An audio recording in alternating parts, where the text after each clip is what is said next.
जम्मू कश्मीर के बिलावर में खाई में गिरी मिनी बस, 5 लोगों की मौत और 15 लोग घायल।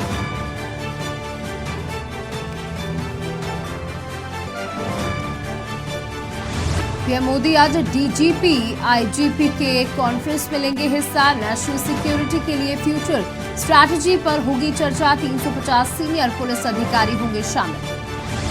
पहलवानों का धरना रात 1 बजे खत्म। खेल मंत्रालय जांच समिति बनाएगा। अनुराग ठाकुर बोले, ब्रजभूषण सिंह फेडरेशन का काम नहीं देखेंगे। G20 समिट के लिए वॉकथॉन। लखनऊ में सीएम योगी ने दिखाई हरी झंडी। कहा, पीएम मोदी के नेतृत्व में आगे बढ़ रहा उत्तर प्रदेश। मिशन 2024 की तैयारी। हरियाणा के सभी लोकसभा क्षेत्रों में भाजपा की बड़ी रैली। 29 जनवरी को सोनीपत में गरजेंगे अमित शाह। बर्फबारी ने जोशीमठ में बढ़ाई दुश्वारियां। दरारों में पानी रिसने से भूधसाव की आशंका। आप देख रहे हैं के न्यूज, खबरों का सारथी। नमस्कार, आप देख रहे हैं के न्यूज इंडिया, जहां मैं हूं आपके साथ सौम्या। सबसे पहले बात करते हैं, खबर लखनऊ से है, जो कि भाजपा की आज बैठक है। शाम 5 बजे इंदिरा गांधी प्रतिष्ठान में ये बैठक आयोजित होनी है। कल है कार्य समिति की बैठक। आपको बता दें, कार्य समिति की बैठक पर आज चर्चा होनी है, जहां कार्य समिति की बैठक के एजेंडे पर लगेगी मोहर। भाजपा की बड़ी बैठक, जहां शाम 5 बजे इंदिरा गांधी प्रतिष्ठान में होगी बैठक। कल है कार्य समिति की बैठक।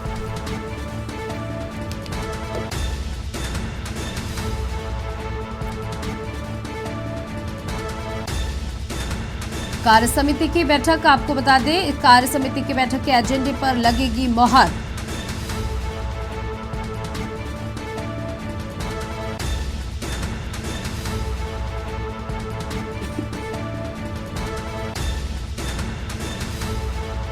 इस वक्त की बड़ी खबर आपको बता रहे हैं।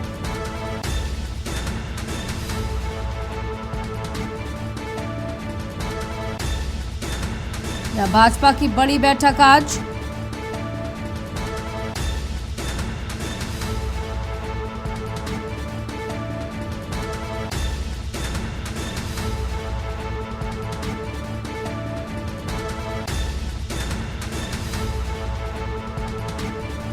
कार्य समिति की बैठक।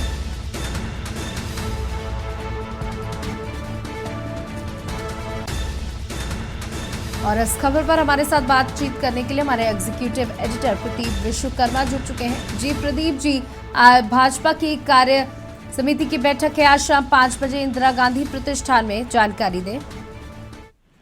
देखिए, भाजपा कार्य समिति की बैठक कल है और आज उसको लेकर के एक बैठक है। शाम को 5 बजे ये बैठक आहूत की गई है।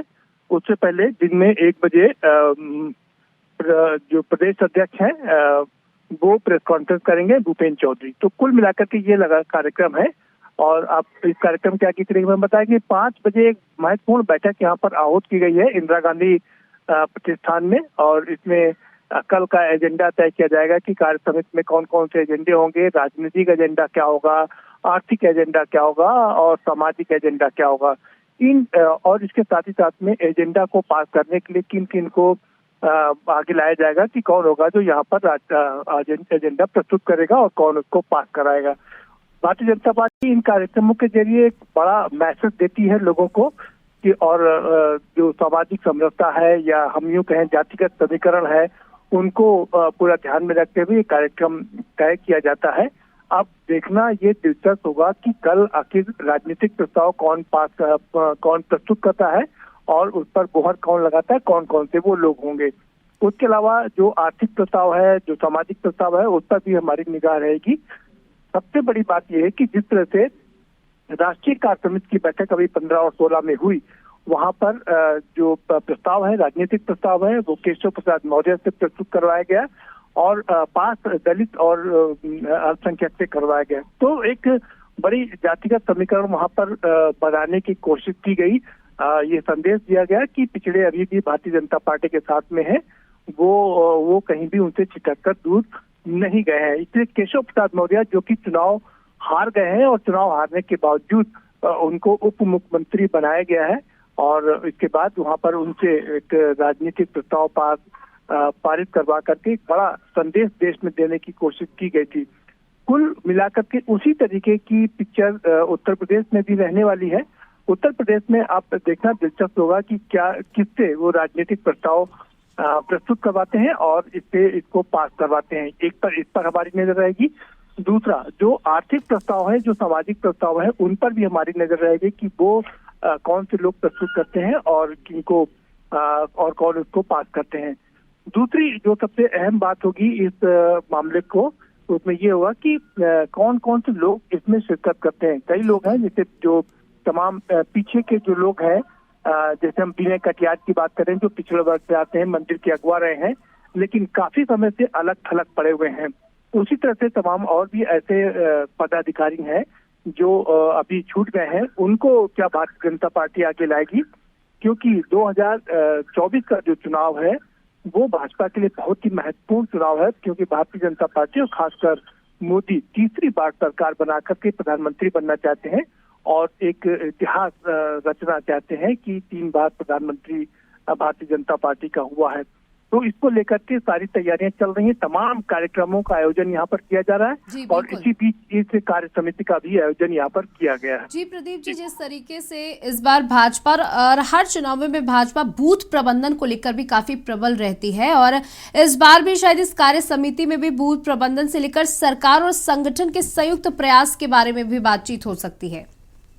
बिल्कुल, इसमें कोई शक नहीं है कि अगर संगठन की हम बात करें तो सबसे मजबूत संगठन इस समय उत्तर प्रदेश या देश में भारतीय जनता पार्टी का ही है और उसका संगठन बूथ स्तर तक है, यानी कि पन्ना प्रमुख तक है। पन्ना प्रमुख वो होता है जिसमें एक पन्ने में कितने वोटर हैं, 15 से 16 वोटर होते हैं और उनका एक बूथ प्रमुख होता है, पन्ना प्रमुख होता है और उस पन्ना प्रमुख की ये जिम्मेदारी होती है कि वो उन 15-16 लोगों को घाट से निकालकर बूथ तक ले जाए और वहां पर वोट डलवाए। तो उसकी बहुत ही अहम भूमिका होती है, इसलिए उस पर खासा ध्यान दिया जा रहा है। पूरे उत्तर प्रदेश की अगर आप बात करें तो 1,56,000 बूथ हैं भारतीय जनता पार्टी, और इसमें से करीब 30,000 बूथ ऐसे हैं जो कि अल्पसंख्यक बाहुल्य है, यानी कि मुस्लिम बाहुल्य है। भारतीय जनता पार्टी की पहुंच यहाँ तक नहीं पहुंच पाती है, लेकिन इस बार भारतीय जनता पार्टी ने कोशिश की है कि पसमंदा समाज के बहाने यहाँ भी सेंध लगाई जाए और उनके वोट को भी हासिल किया जाए, यहाँ भी बूथ तक अपने आप को पहुंचाया जाए। इसको लेकर के लगातार कोशिश चल रही है, तैयारियां चल रही हैं और लोगों से कांटेक्ट किया जा रहा है कि ज्यादा से ज्यादा पसमंदा समाज को भारतीय जनता पार्टी से जोड़ा जाए। तो ये एक अपने आप में एक बड़ी पहल होगी। क्या भारतीय जनता पार्टी मुस्लिम समाज में सेंध लगा पाएगी? ये एक बड़ा वोट बैंक है, क्योंकि 20% वोट बैंक है उत्तर प्रदेश में अगर हम अल्पसंख्यकों की बात करें, और ये एक मुश्त ही जाता है तो कहीं एक मुश्त जाता है। क्या भारतीय जनता पार्टी इसको बांट पाएगी? ये अपने आप में देखना काफी दिलचस्प होगा। जी, बहुत बहुत शुक्रिया आपका हमारे साथ जुड़ने के लिए। तो 400 दिन का प्रधानमंत्री नरेंद्र मोदी ने जो ये लक्ष्य दिया है लोकसभा चुनावों को लेकर के, ये बड़ा मंत्र है और कार्य समिति की बैठक में कई एजेंडों पर बात होगी, कई एजेंडों पर मुहर भी लग सकता है। और इसी बीच आपको बड़ी खबर बता दें, इस वक्त की बड़ी खबर आ रही है, जहां सूत्रों के हवाले से ये बड़ी खबर, भारत में आने वाले विमान में बम की खबर आ रही है। इस वक्त की बड़ी खबर, भारत आने वाले विमान में बम की सूचना। रूस से आ रहे विमान में बम की खबर, बड़ी खबर इस वक्त की आपको बता दें, जहां रूस से गोवा आ रहा था विमान। रूस से आ रही फ्लाइट में अलर्ट।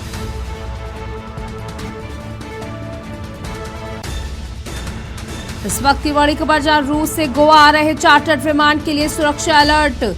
फ्लाइट उज्बेकिस्तान डाइवर्ट की गई है। इस वक्त की बड़ी खबर हम आपको बता दें, सूत्रों के हवाले से बड़ी खबर, भारत आने वाले विमान में बम की सूचना मिलने से हड़कंप।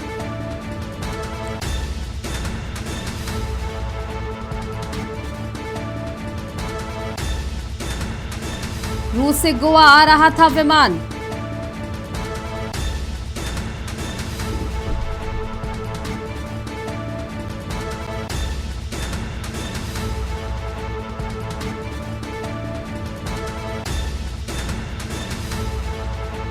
इस वक्त की बड़ी खबर, उज्बेकिस्तान में हुए आपात लैंडिंग।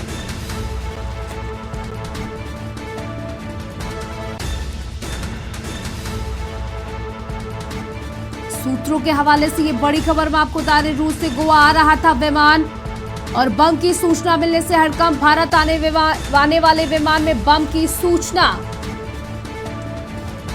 जहां रूस से आ रहे विमान में बम की खबर मिलने से हड़कंप मच गया है। आपको बता दें कि रूस से गोवा आ रहा था विमान।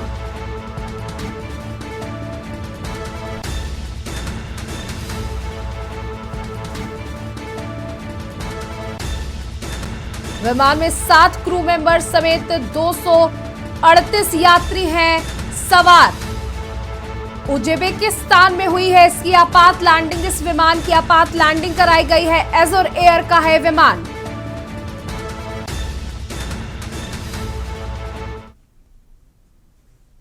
तो इस बड़ी खबर के बाद आपको बताते जहां धीरेन्द्र शास्त्री के समर्थन में अब कैलाश विजयवर्गीय भी आ गए हैं।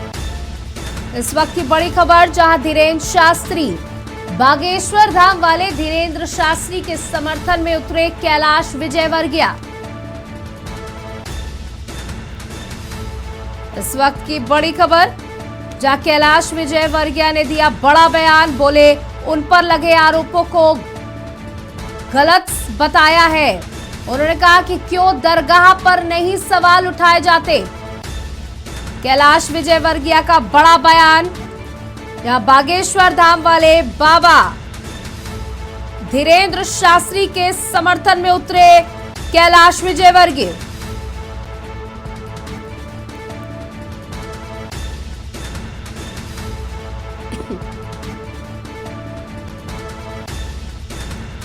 इस वक्त की बड़ी खबर हम आपको बता दें, जहां कैलाश विजयवर्गीय ने दिया बड़ा बयान। बोले कभी मस्जिदों पर चादर चढ़ाने पर क्यों सवाल नहीं खड़े होते, क्यों दरगाह पर कोई सवाल नहीं खड़े होते। बड़ा बयान देते हुए धीरेन्द्र शास्त्री के समर्थन में उतरे कैलाश विजयवर्गीय।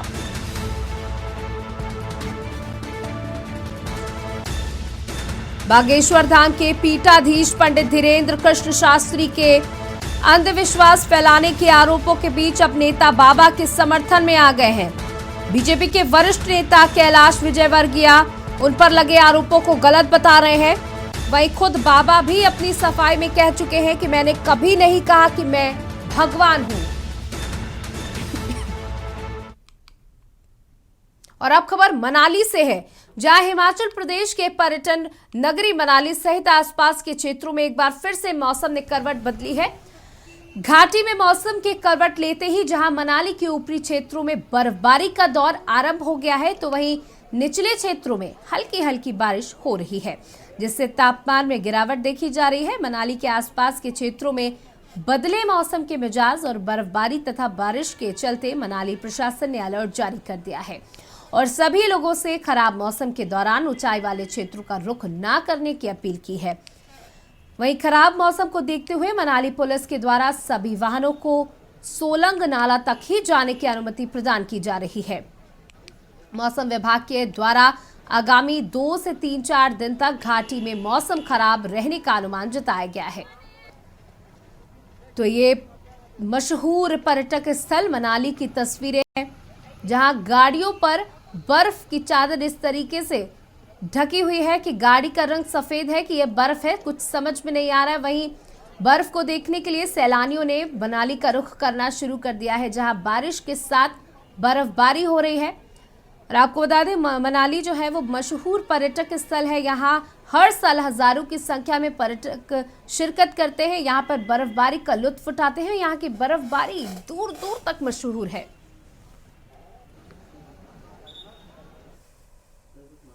और इसी बीच आपको दिल्ली से बड़ी खबर बता दें। दिल्ली से इस वक्त की बड़ी खबर, जहां पहलवानों का धरना रात 1 बजे खत्म।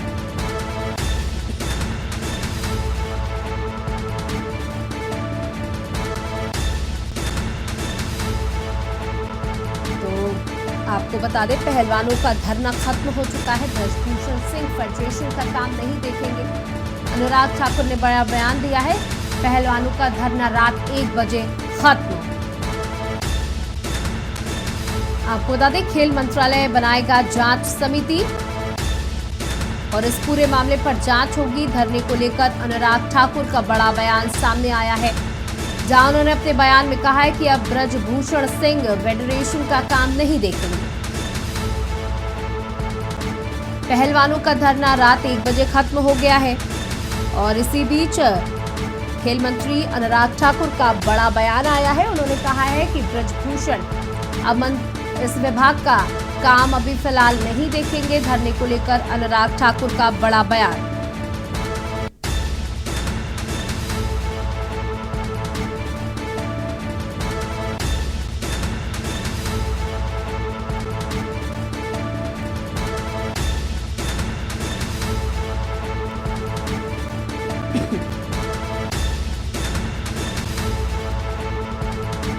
इस वक्त की बड़ी खबर आपको बता दें, जहां पहलवानों का धरना रात 1 बजे खत्म हुआ और उसके बाद अनुराग ठाकुर ने बड़ा बयान दिया है। उन्होंने कहा है कि ब्रजभूषण सिंह विभाग का काम नहीं देखेंगे। खेल मंत्रालय जांच समिति बनाएगा, उसके आधार पर सभी बिंदुओं पर, सभी आरोपों पर जांच होगी।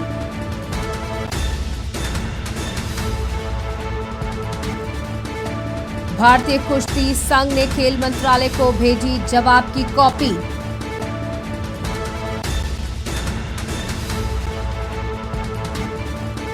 और दिल्ली से हमारे संवाददाता प्रवेश शर्मा इस खबर पर जुड़ चुके हैं, उनसे जानकारी ले लेते हैं। जी प्रवेश, देर रात 1 बजे धरना खत्म हो गया है, अब आगे की क्या कुछ प्रतिक्रिया है? जहां खेल मंत्री अनुराग ठाकुर ने भी बड़ा बयान देते हुए कहा है कि विभाग का कोई भी काम ब्रजभूषण नहीं देखेंगे। जी बिल्कुल, मैं आपको बता दूं कि कल बजरंग पुनिया ने धरने की जो अध्यक्षता करते हुए उनके साथ रवि दहिया, साक्षी मलिक और विनेश फोगाट गए थे और खेल मंत्री अनुराग ठाकुर से मुलाकात कर इस मुद्दे को समाप्त करने के लिए उनसे रिक्वेस्ट की थी, और जिसमें अनुराग ठाकुर ने उनकी बात को मानते हुए, इस पहल को सुनते हुए कम से कम ब्रजभूषण को उनके कार्यकाल से मुक्त कर दिया है, जब तक कि एक आयु समिति बना दी गई है। सूचना मिली है, सूत्रों के आधार पर मैं आपको बता रहा हूँ, आयु समिति बनी हुई है। उसमें बड़ा नाम मैरी कॉम शामिल है और उसके अलावा योगेश दत्त पहलवान भी शामिल है और कई नामी वकील उसमें हैं, जो इस पूरे मामले की, यौन शोषण के मामले की जांच करेंगे और जल्द ही समिति जो है ये रिपोर्ट जो है पेश करेगी। जी बिल्कुल, जिस तरीके से बड़े आरोप लगाए गए थे ब्रजभूषण के ऊपर, उस पर बड़ी कार्रवाई भी की जा रही, लेकिन इस वक्त अब जब कार्यभार उनके हाथों में नहीं है तो बाकी की जो चीजें हैं उसको कैसे संभाला जाएगा? साथ ही जो समिति बनाई गई है ये अपनी रिपोर्ट कितनी जल्दी दे सकती है, इसकी कोई जानकारी आपके पास? जी मुझे जानकारी के अनुसार मैं आपको बता देता हूं कि उसमें क्या है कि वो उसमें उनको 2 से 4 दिन का ही समय दिया गया है कि समिति जल्द से जल्द इस मामले में जो भी उनको पूछताछ करनी है, देखरेख करनी है, वो जल्द से जल्द कर उसको समाप्त करें। और दूसरी मैं बड़ी बात बता दूं, सिर्फ उनको कार्यभार से दखल अंदाजी से रोका गया है, उनको पद से अभी मुक्त नहीं किया गया है। इसलिए ये कहना तो एक अपने आप में बहुत बड़ी बात होगी कि वो अगर पद पर बने रहेंगे तो उनको पावर तो पूरी रहेगी, लेकिन उनको सिर्फ उनके कामकाज में दखल ना देने के लिए उनको रोक लगाई गई है, जब तक ये समिति जांच करेगी। जी बिल्कुल, जिस तरीके से बड़ी खबर आ रही थी कि जहां 22 जनवरी को इस्तीफा भी दे सकते हैं ब्रजभूषण, इसको लेकर कोई जानकारी आपके पास? जी बिल्कुल, मैं आपको बता दूं, कल 12 बजे ब्रजभूषण ने कॉन्फ्रेंस करने के लिए ऐलान किया था कि मैं मीडिया के सामने आके अपने लगे हुए आरोपों पर जवाब दूंगा। साथ ही उन्होंने ये भी कहा था कि मैं इस्तीफा दूंगा या नहीं दूंगा इस पे भी बात करूंगा, लेकिन कुछ पॉलिटिकल दबाव होने के कारण मुझे लगता है फिर उन्होंने उसको बदलाव किया, जिसका समय उन्होंने 4 बजे किया। लेकिन मैं आपकी जानकारी होगी और उसमें जो है उन्होंने 4 बजे भी कॉन्फ्रेंस नहीं की। इससे सीधा पता लग रहा है कि इसमें पॉलिटिकल दबाव साफ आपको दिखाई दे रहा है। इस वजह से उन्होंने मीडिया के सामने अभी आकर अपनी कोई आरोपों की सफाई भी खुलकर नहीं दी है। जी प्रवेश, आप लगातार इस खबर पर नजर बनाए रखें, हम आपसे जानकारी लेते रहेंगे। तो हमारे संवाददाता ने बताया कि किस तरीके से समिति को बनाया गया है और ब्रजभूषण के कार्य को लेकर के अभी उन पर रोक लगाई गई है और वो फेडरेशन से जुड़े किसी भी कार्य पर ध्यान नहीं देंगे, किसी भी कार्य को नहीं करेंगे और ना ही इस समिति में किसी प्रकार की दखल अंदाजी करेंगे। हालांकि उन्होंने बताया कि इस समिति में कई बड़े चेहरे, कई बड़े नाम, कई बड़े अधिवक्ता, कई बड़े खिलाड़ी भी शामिल हैं जो इस पूरे मामले की निगरानी करेंगे और उनको जल्द से जल्द पूरी रिपोर्ट देने की बात कही गई है। आपको बता दें 2 से 4 दिन का ही समय इसमें दिया गया है। बिकरू कांड से जुड़ी बड़ी खबर बता दें, जहां बिकरू कांड में फंसी खुशी दुबे की आज जमानत हो सकती है, यानी आज उनकी रिहाई हो सकती है। हालांकि उनकी जमानत पर सुप्रीम कोर्ट ने फैसला कई दिन पहले ही सुना दिया था, लेकिन कई मामलों की वजह से उनकी रिहाई नहीं हो पा रही थी। जमानत की सत्यापन रिपोर्ट कोर्ट में की गई है पेश और आज खुशी दुबे की रिहाई हो सकती है। पनकी के नौबस्ता पुलिस ने सत्यापन रिपोर्ट पेश की है। आपको बता दें, सुप्रीम कोर्ट ने इस पूरे मामले में पुलिस को फटकार लगाते हुए कहा था कि जब खुशी दुबे को जमानत मिल चुकी है तो बाकी की चीजों में क्यों इतनी देरी की जा रही है। आपको बता दें, अमर दुबे की पत्नी है खुशी दुबे और बिकरू कांड में मुख्य आरोपी के तौर पर अमर दुबे का भी नाम था, जिसको एनकाउंटर में मार गिराया गया था। और कानपुर देहात से इस पर अधिक जानकारी के लिए हमारे संवाददाता जुड़ चुके हैं अभिषेक शुक्ला, उनसे जान लेते हैं। जी अभिषेक, खुशी दुबे को जमानत कई दिन पहले मिल गई थी, लेकिन उनकी रिहाई पर बहुत सारे असमंजस थे, तो आज खबर आ रही है कि उनको रिहाई मिल सकती है। क्या जानकारी है आपके पास? जी बिल्कुल बताना चाहेंगे कि पूरा मामला ये बिकरू कांड में जो खुशी दुबे आरोपी थी ये पकड़ी गई थी और मुख्य आरोपी थी अमर दुबे की पत्नी थी और ये जो है 30 महीने से जेल में बंद थी। आज रिहाई के लिए कागज पनकी थाना और नौबस्ता थाना के द्वारा 57 में पेश किया गया है और फर्जी सिम मामले में कि जो खुशी दुबे थी फर्जी सिम मामले में जेल में अंदर थी और कोर्ट द्वारा कुछ दिन पहले इसको रिहाई मिल गई थी, लेकिन दस्तावेजों की कंप्लीट न होने के कारण खुशी दुबे की रिहाई न हो पाई। जी बिल्कुल, जानना चाहूंगी किस तरीके के दस्तावेज थे जिसकी वजह से खुशी दुबे की रिहाई नहीं हो पा रही थी और अब वो पूरे दस्तावेज पूरे हो चुके हैं, तो सुनिश्चित है कि आज खुशी दुबे की रिहाई हो जाएगी। जी बिल्कुल बताना चाहेंगे कि ये जो थाने के द्वारा जो दस्तावेज भेजे गए थे और इनके द्वारा दस्तावेज कंप्लीट न होने के कारण खुशी दुबे की रिहाई नहीं हो पाई और आज दस्तावेज कोर्ट में पेश किए जाएंगे और आज हो सकता है कि खुशी दुबे की रिहाई आज हो सकती है। जी बहुत बहुत शुक्रिया अभिषेक हमारे साथ जुड़ने के लिए। तो आज खुशी दुबे की रिहाई हो सकती है, जहां फर्जी सिम मामले में खुशी दुबे को अरेस्ट किया गया था और कई दिनों से खुशी दुबे जेल में बंद थी। उनकी रिहाई को लेकर उनके अधिवक्ता लगातार प्रयासरत थे और अमर दुबे की पत्नी है खुशी दुबे। आपको बता दें कि बिकरू कांड में आरोपी अमर दुबे की पत्नी खुशी दुबे की आज रिहाई हो सकती है।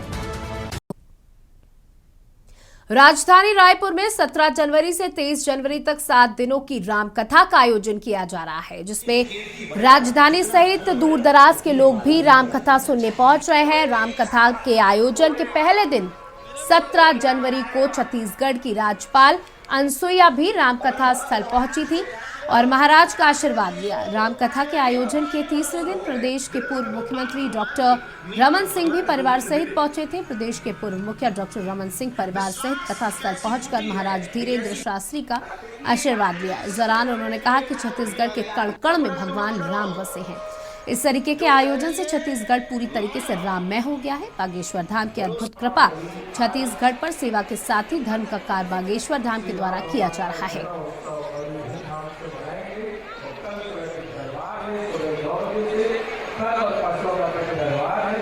भैया जितना नाम बढ़े, जितना यश बढ़े, जितनी कीर्ति बढ़े ना, जितना धन बढ़े ना, उतनी माला भी बढ़ा देना चाहिए।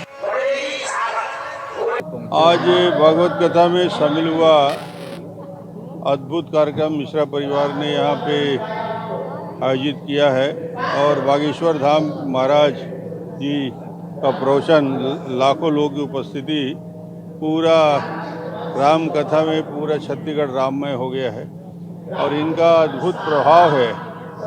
बागेश्वर धाम की अद्भुत कृपा है छत्तीसगढ़ पे जो यहाँ पे आए हैं।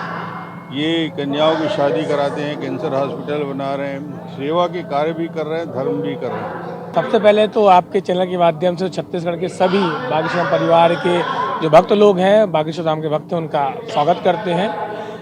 गुरुदेव भगवान जो कथा करते हैं सनातन धर्म को लेके लगातार राम नाम से जोड़ना उनका संकल्प ही है कि पूरे भारतवर्ष में उनका कोई एक ही मात्र संकल्प है कि सब हिंदू एक हों और सब सनातन धर्म से जुड़े और राम नाम की अलग पूरे विश्व में जगा रहे हैं। वही उनकी भावना है। इसी कारण से उनके जो भक्त हैं उनके द्वारा कथाएं कराई जाती हैं। केवल राम नाम से जुड़ना ही उनका संकल्प है।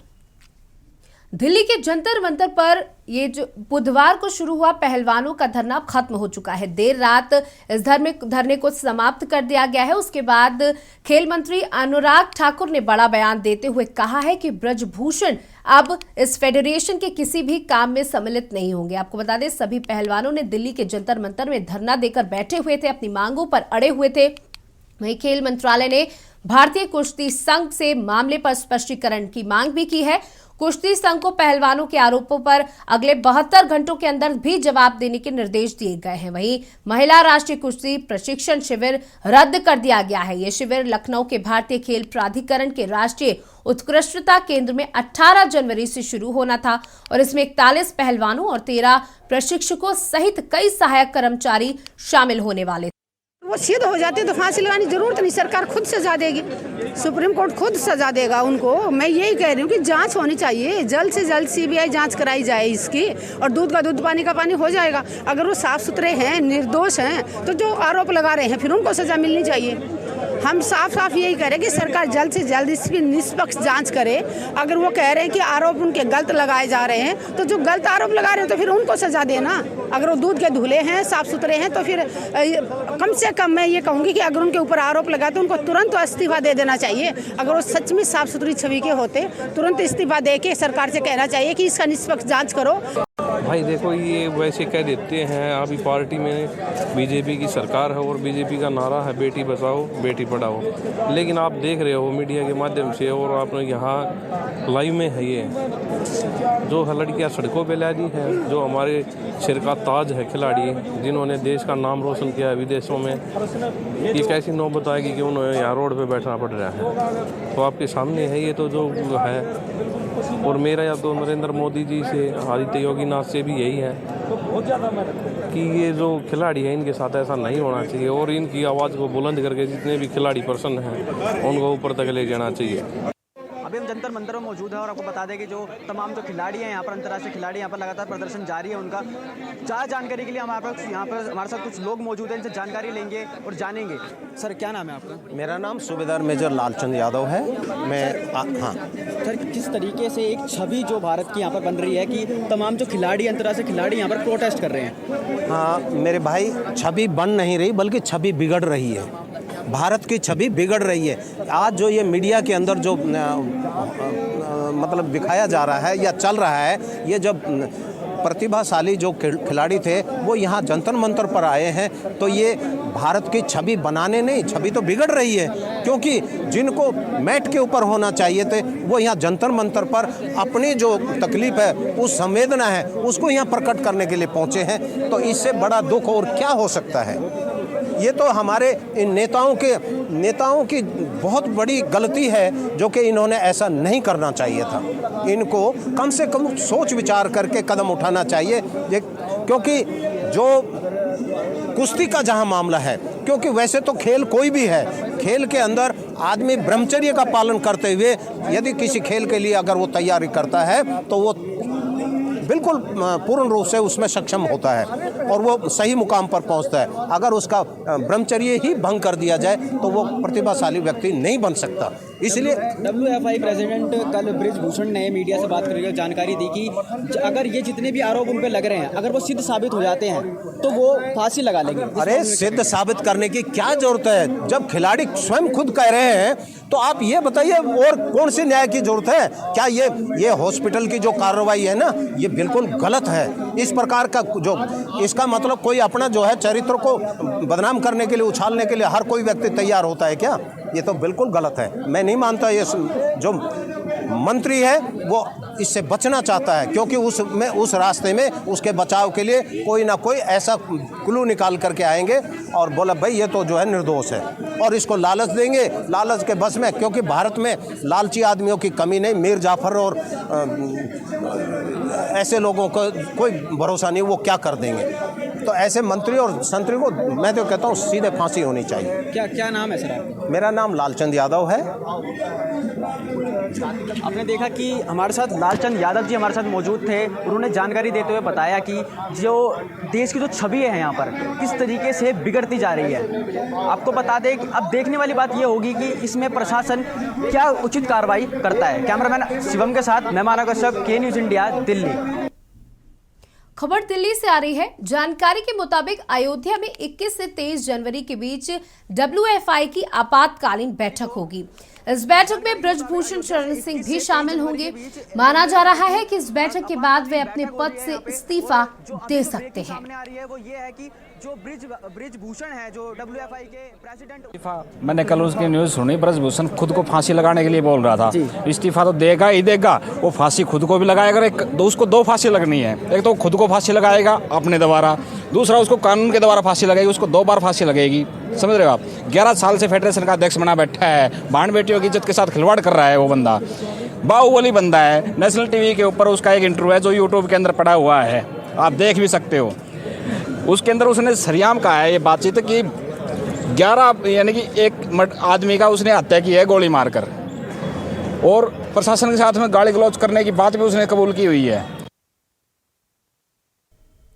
दिल्ली के बाहरी जिला स्पेशल स्टाफ की टीम ने एक गुप्त सूचना के आधार पर टिहरी बॉर्डर से नागलोई DTC बस डिपो के पास एक वाहन का पीछा कर 50 पेटी प्रतिबंधित अवैध शराब बरामद की। बाहरी जिला special staff inspector Praveen Kumar की टीम को गुप्त सूचना मिली थी कि एक युवक टाटा एस गाड़ी से हरियाणा से दिल्ली में अवैध शराब की सप्लाई करने के लिए पहुंचेगा। सूचना के आधार पर स्पेशल स्टाफ की टीम ने वाहन की पहचान कर पीछा कर आरोपी टेम्पो चालक निर्देश दिनेश को दबोच लिया। टेम्पो से अवैध शराब की 50 पेटी बरामद की गई है, जिसके बाद नागलोई थाने में एक्साइज एक्ट की धारा के तहत मामला दर्ज किया गया है।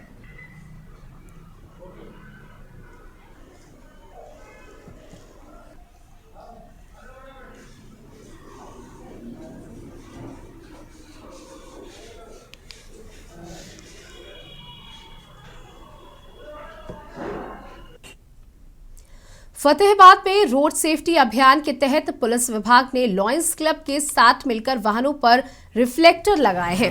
फतेहाबाद के लाल बत्ती चौक पर वाहनों को रोककर रिफ्लेक्टर लगाए गए। मौके पर पहुंचे DSP चंद्रपाल ने कहा कि सर्दी और कोहरे के मौसम में वाहनों पर रिफ्लेक्टर लगे होने से दुर्घटना की संभावनाएं होती है।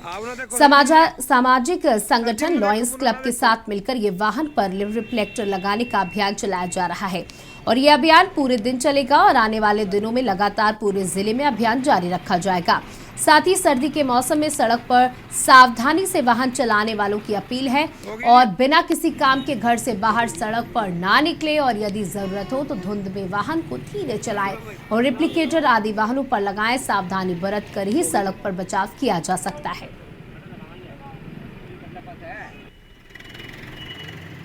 क्लब वालों ने जो ये रोड सेफ्टी के लिए कोई धुंध में किसी का एक्सीडेंट ना हो इसलिए स्टिकर लगाए गए हैं। ट्राली है, ट्रक है, बस है, टू व्हीलर है, लगाए जा रहे ताकि एक्सीडेंट ना हो और लोगों की जान बचाई जा सके। ये मतलब स्टिकर जो लगाए गए पूरे फतेहाबाद जिले में लगाए जाएंगे या यहीं? वह पूरे फतेहाबाद में लगाए जाएंगे। आज मतलब ये पूरे दिन चलेगा प्रोग्राम हमारा और टारगेट है कि आज हम कम से कम 500 ट्रालियों पर लगाएंगे। ट्राली ट्रैक्टर वगैरह और टू व्हीलर है 500 वालों। खबर जयपुर से है, जहां राज्यपाल कलराज मिश्रा से ऑस्ट्रेलिया के उच्चायुक्त बैरियो फेरोल एओ ने राजभवन में मुलाकात की। राज्यपाल मिश्रा और ऑस्ट्रेलिया के उच्चायुक्त ने मुलाकात के दौरान राजस्थान में विकास से जुड़े विभिन्न मुद्दों पर विचार विमर्श किया। राज्यपाल मिश्रा ने उन्हें राजस्थान में पर्यटक से जुड़ी संभावनाओं के बारे में बताते हुए विभिन्न क्षेत्रों में ऑस्ट्रेलिया के सहयोग से संबंधित चर्चा की। राज्यपाल ने मिश्र से उच्चायुक्त श्री फेरल एओ को अपनी पुस्तक संविधान, संस्कृति और राष्ट्र के अंग्रेजी संस्करण की प्रति भेंट की। उच्चायुक्त ने भी राज्यपाल की ऑस्ट्रेलिया इन 100 प्लेसेस पुस्तक भेंट की।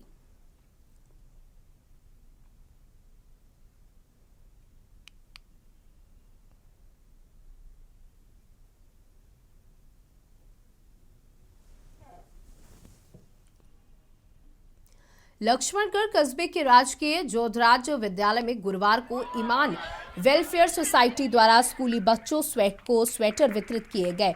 ये जानकारी देते हुए अब्दुल ने बताया कि कार्यक्रम में मुख्य अतिथि एसडीएम राजेश वर्मा मीणा, जबकि विशिष्ट अतिथि थाना अधिकारी मनोज कुमार मौजूद रहे थे। इस दौरान अध्यक्ष मुस्तफा कुरैशी ने कहा कि तेज सर्दी को देखते हुए बच्चों को स्वेटर वितरित किया गया।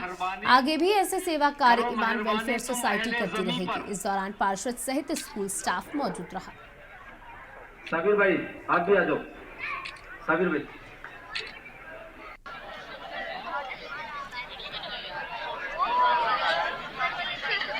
ईमान वेलफेयर सोसाइटी द्वारा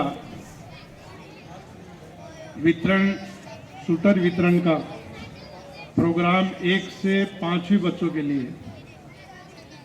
किया जा रहा है। इस प्रोग्राम में मैं सबसे पहले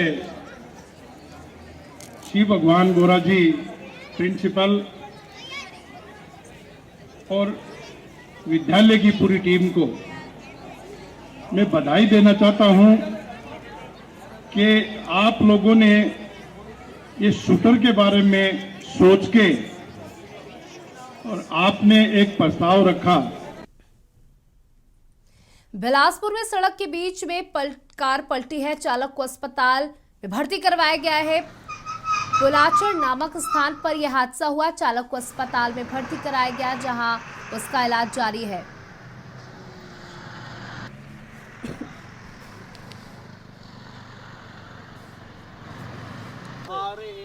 हेलो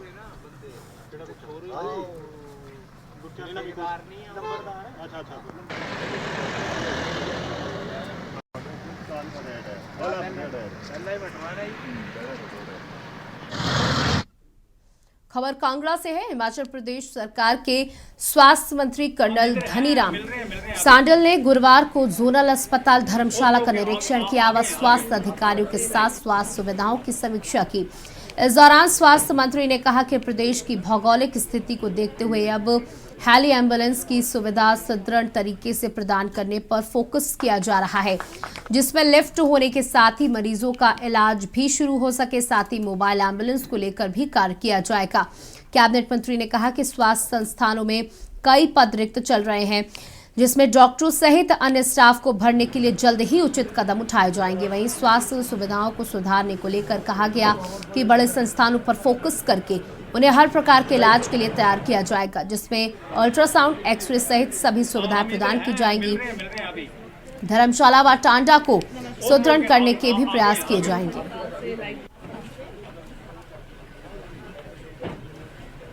बहुत सी समस्याएं हैं अभी हमारे, खासकर मैं समझता हूँ कि जो आखिरी आदमी पंक्ति में होता है और रिमोट एरिया में, उसकी तरफ ध्यान जाना चाहिए। वो ये ना महसूस करे कि भाई स्वास्थ्य की सुविधाएं धर्मशाला में ही हैं, बावजूद दार दे आगे कुछ नहीं मिलना और समथिंग लाइक दैट। हमें किसी भी क्षेत्र में, चाहे वो रोटाकार का क्षेत्र है, चाहे हमारे लाहौल स्पीति का क्षेत्र है, चाहे वो किसी और, हमारे रिमोट एरियाज़ की फैसिलिटीज़ को सबसे पहले ध्यान देना चाहता हूँ, ताकि उन लोगों के हेल्थ सेंटर, वहाँ की प्रावधान मेडिसिन का, वहाँ की जो उपकरण और वहाँ की खासकर स्टाफ की उपलब्धता की ओर ध्यान दिया जाए। रतलाम कलेक्ट्रेट नरेंद्र कुमार सूर्यवंशी के निर्देशन में खाद्य एवं औषधि प्रशासन के खाद्य सुरक्षा अधिकारियों द्वारा मिलावट के विरुद्ध जिले के विभिन्न क्षेत्रों में जाकर निरंतर कार्रवाई की जा रही है, ताकि आमजन को शुद्ध एवं गुणवत्ता युक्त खाद्य पदार्थ उपलब्ध हो सके। वहीं विभाग की टीम द्वारा जिले के सुखेड़ा में पहुंचकर खाद्य सामग्रियों के सैंपल टेस्टिंग किया जाए, जो बाजारों की दुकानों में बंद हो गई है।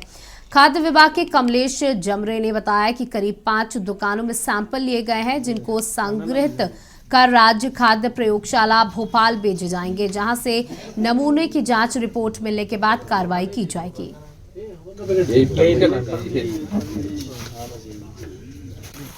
यहाँ पे औचक निरीक्षण किया गया है। सबसे पहले हमने जैन मिष्ठान भंडार से सेव का नमूना लिया गया है और वहाँ पे चलित प्रयोगशाला द्वारा भी मिठाई मावा के मौके पे ही जांच की गई, जो सही पाए गए हैं।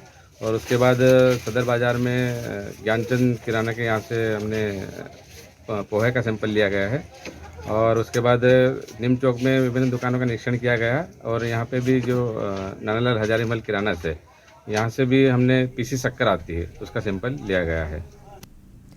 खबर रायपुर से है। विधानसभा चुनाव नजदीक आते ही छत्तीसगढ़ की राजधानी रायपुर में धार्मिक आयोजनों की बहार आ गई है। आपको बता दें कि रायपुर में शिव कथा का आयोजन किया गया। सफलता के बाद अब गुड़ियारी स्थित हनुमान मंदिर श्री राम कथा शुरू की गई है। कथा वाचन के लिए बागेश्वर धाम के पंडित धीरेन्द्र कृष्ण शास्त्री इन दिनों रायपुर में हैं, जिनसे आशीर्वाद लेने के लिए आमजनों से लेकर राजनेता तक पहुंच रहे हैं। राज्यपाल अनुसुईया उड़के भी महाराज का आशीर्वाद लेने पहुंची। इस दौरान की न्यूज संवाददाता अखिलेश द्विवेदी से एक्सक्लूसिव बातचीत की। राज्यपाल अनुसुईया उड़के ने कहा कि छत्तीसगढ़ राम का ननिहाल कहलाता है। छत्तीसगढ़ वासियों के लिए ये सौभाग्य की बात है कि धीरेन्द्र कृष्ण शास्त्री जैसे कथावाचक यहाँ की धरती पर पधारे हैं। निश्चित रूप से राम कथा के माध्यम से लोगों को यह संदेश मिल रहा है कि वे भगवान के बताए मार्ग पर चलकर अपना कल्याण करें ताकि जीवन सफल हो सके और सुख समृद्धि प्राप्त हो।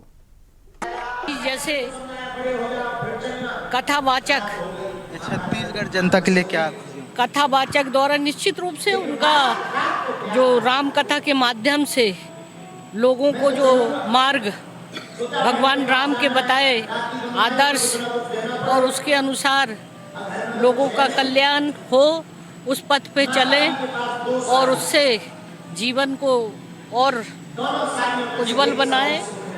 हर व्यक्ति के मन में हर व्यक्ति चाहता है कि जीवन में सुख शांति समृद्धि आए और एक दूसरे का स्नेह और आनंद के साथ रहे। यही संदेश इस कथावाचक के माध्यम से मैं देख रहा हूँ उससे राम की कृपा है और माध्यम बना हूँ। कितने जनता यहाँ पे आज पहुँची, कितने जनता का मान लगाया जाता है किसी वक्त में काफी जनता नहीं यहाँ पर आप देख रहे हैं हमारे पूरे पंडाल भरे हुए हैं और जनता श्रद्धालुओं को किसी प्रकार का कोई कष्ट नहीं है और गिनती तो बता नहीं सकते, प्रभु की कृपा है। अब वो जिसको बुलाना चाहेंगे वो लोग आएंगे। किस प्रकार की सुविधा यहाँ पे लोगों के लिए करते हैं? यहाँ के लोगों के लिए बैठने की सुविधा है, वही है। पंडित प्रदीप मिश्रा के कथावाचक के बाद एवं बागेश्वर धाम के धनेन्द्र श्री कृष्ण के द्वारा यहाँ पे राम भक्त कथा का आयोजन किया जा रहा है। यह कार्यक्रम 17 जनवरी से लेकर 23 जनवरी तक का कार्यक्रम रखा गया है।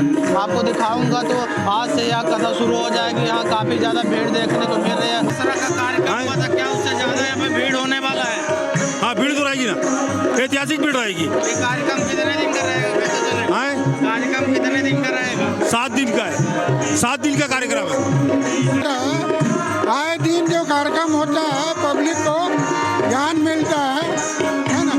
ये जब हमारी व्यवस्था में कोई चीज की कमी नहीं है। हम बहुत उम्मीद लेके आए हैं यहाँ पे। हमारी बहुत सारी मनोकामनाएं, हम चाहते हैं महाराज जी हमारी मनोकामना पूरी करें। बस इसी आशा से आए। 7 दिन हम दिल से सुनेंगे उनकी कथा।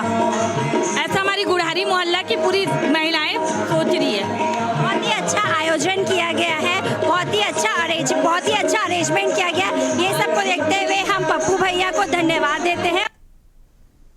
छत्तीसगढ़ लोक कला महोत्सव भव्य मंडिया मेला का आयोजन आगामी 24 से 26 जनवरी 2023 3 दिवसीय मेले का आयोजन कुरूद में जय ज्योति पथिक कला समिति के बैनर तले किया जा रहा है। कार्यक्रम की मुख्य अतिथि राज्यसभा सांसद सरोज पांडे इस मड़ई मेले का उद्घाटन भी करेंगी, जिसमें 15 से अधिक स्टॉल के अलावा 2 छत्तीसगढ़ी व्यंजनों को स्टॉल व झूले इत्यादि लगाए जा रहे हैं। मेले प्रतिनिधि 3 से रात 10 बजे तक आम लोगों के लिए खुला रहेगा। साथ ही कार्यक्रम की शुरुआत में चौका, आरती, राउत, नाचा, बाजगीत, दरिया, संबलपुरी नृत्य, फॉग एंड झूमर, लंबाड़ी नृत्य, गरबा नृत्य, सुबा नृत्य, पंडावनी के अलावा छग के भी कार्यक्रम की प्रस्तुति होगी। 6 राष्ट्रों के अंतर्राष्ट्रीय राष्ट्रीय कलाकार, जिनकी संख्या 90 के लगभग है, वे मध्य प्रदेश, असम, गुजरात, आंध्र प्रदेश, उड़ीसा, हरियाणा के अलावा छत्तीसगढ़ के कलाकार शामिल होंगे। है। 3 दिवसीय आयोजन है ये 24, 25, 26 को, जिसमें हम अंतर्राज्यीय जो कलाकार हैं, लोक कलाकार, वहाँ के फोक डांसर, उनको आमंत्रित कर रहे हैं। साथ ही हमारे साथ हैं हमारे बड़े भैया आदरणीय मोहनदास चतुर्वेदी जी हैं, जो कि अंतर्राष्ट्रीय ख्याति प्राप्त कलाकार हैं। इन्हीं के सानिध्य में हम ये कार्यक्रम कर रहे हैं। इन्हीं का पूरा मार्गदर्शन है। हमारी संस्कृति को और बढ़ावा देने के लिए, मड़ई जो विलुप्ति के कगार पे है, बहुत हम कम देखते हैं शहरों में ये इसका आयोजन होना, उसी को बढ़ावा देने के लिए भैया के मार्गदर्शन पे हम ये कार्यक्रम को कर रहे हैं। बीच दिल्ली से बड़ी खबर बता दें, जहां अरविंद केजरीवाल और एलजी के बीच एक बार फिर से टकराव की खबरें सामने आ रही है। जहां केजरीवाल ने एलजी से मिलने का समय मांगा है। एलजी ने सीएम को मिलने का वक्त नहीं दिया। इस वक्त की बड़ी खबर हम आपको बता रहे हैं दिल्ली से, जहां एलजी और केजरीवाल में फिर टकराव। केजरीवाल ने एलजी से मांगा मिलने का समय, तो एलजी ने मिलने से किया इनकार। इस वक्त की बड़ी खबर दिल्ली से। तो कई दिनों से अरविंद केजरीवाल और एलजी के बीच तनाव की खबरें सामने आ रही थी, जहां खुल करके अरविंद केजरीवाल ने एलजी पर आरोप भी लगाए थे। और इस बार अरविंद केजरीवाल ने एलजी से मिलने का समय मांगा था, जहां एलजी ने उनसे मिलने से इनकार कर दिया, यानी कि कह दिया कि उनके पास समय की बेहद कमी है, वो अभी अरविंद केजरीवाल से मुलाकात नहीं कर पाएंगे।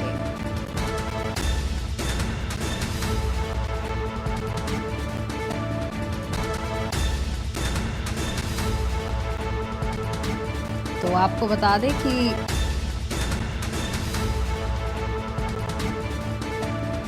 अरविंद केजरीवाल और एलजी के बीच में एक बार फिर से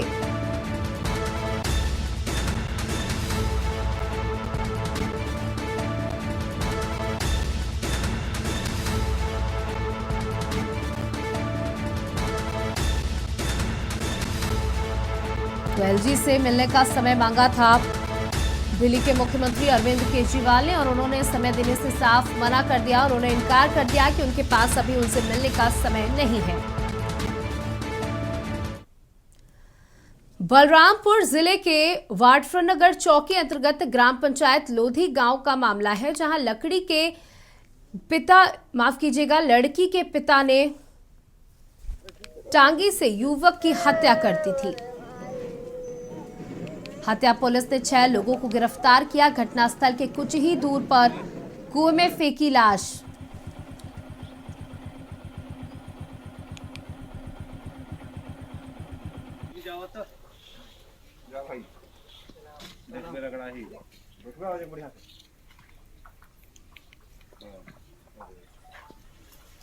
में सूचना मिली थी कि कुलदीप खरवार नामक एक लड़का है जो संदेहास्पद परिस्थिति में घर वापस नहीं आया है अभी तक।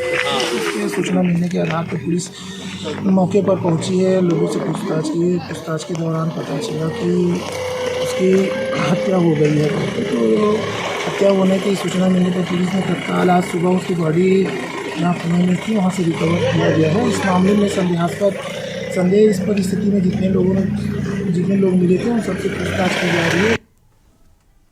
और इसी बीच आपको बड़ी खबर जम्मू कश्मीर से बता दें। जम्मू कश्मीर से इस वक्त की बड़ी खबर, जहां नरवाल में हुए 2 बड़े धमाके में कुछ लोगों के घायल होने की भी खबर सामने आ रही है। जहां संदिग्ध धमाकों की जांच हो रही है, इस वक्त की बड़ी खबर। मौके पर पुलिस पहुंची, जांच जारी है। जम्मू कश्मीर में संदिग्ध धमाकों की जांच जारी। जम्मू के नरवाल में 2 बड़े धमाके, इस वक्त की बड़ी खबर जम्मू से आपको दे रहे हैं, जहां धमाके में कुछ लोगों के घायल होने की भी खबर सामने आ रही है।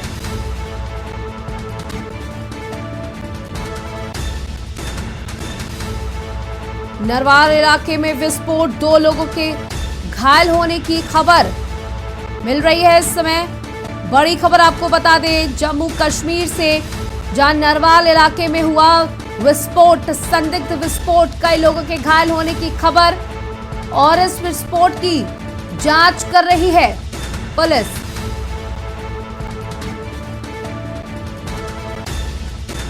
मौके पर पहुंची पुलिस, जांच जारी। जम्मू के नरवाल में हुआ संदिग्ध हादसा, संदिग्ध धमाका।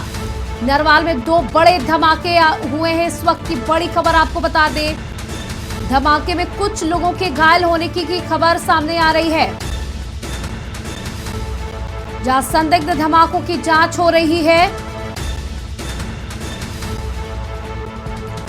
मौके पर पुलिस पहुंची, जांच जारी।